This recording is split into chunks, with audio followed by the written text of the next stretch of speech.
What is the tremendous Musar Haskell from this Gemara, Bosai? Tremendous Musar Haskell? That in life, you always have to accept some level of impurity in whatever it is that you're doing. So often, the reason why Yamim Noraim becomes a frustrating exercise for us, and there is, so many people suffer from acute Yamim Noraim anxiety. Instead of feeling this incredible wave of joy that I'm about to spend weeks with the Melech, weeks with the King. And yes, there is judgment, but always important to remember who I'm being judged by. I'm being judged by a Father who loves me, a Father who takes care of me, a Father who looks after me. There's often this feeling of incredible anxiety, and that anxiety stems from this erroneous mindset that the goal is to become perfect, right? That this goal is, I need to up my game. And what does it mean to up my game? I need to stop sinning. I need to do this. I need to do that. And we create these expectations of ourselves that are absolutely impossible to live up to, or at least impossible to sustain. Maybe you could get there for a little bit of time, but absolutely. So there's this anxiety because I know how this works.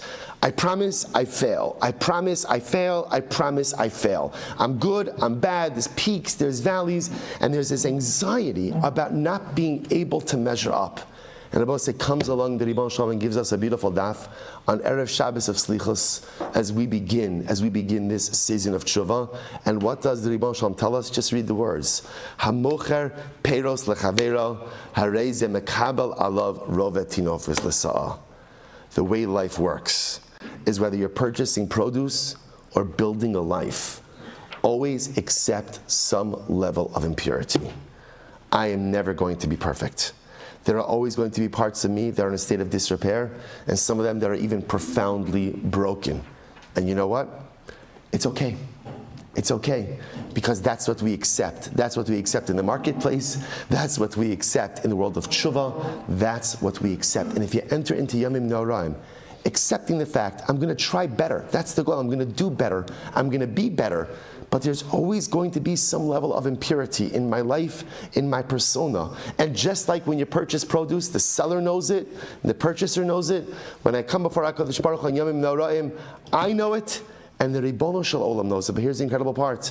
Even when everyone knows that there's some level of impurity that's there, the transaction is ironclad. The transaction is 100% valid. You could do tshuva and still be imperfect.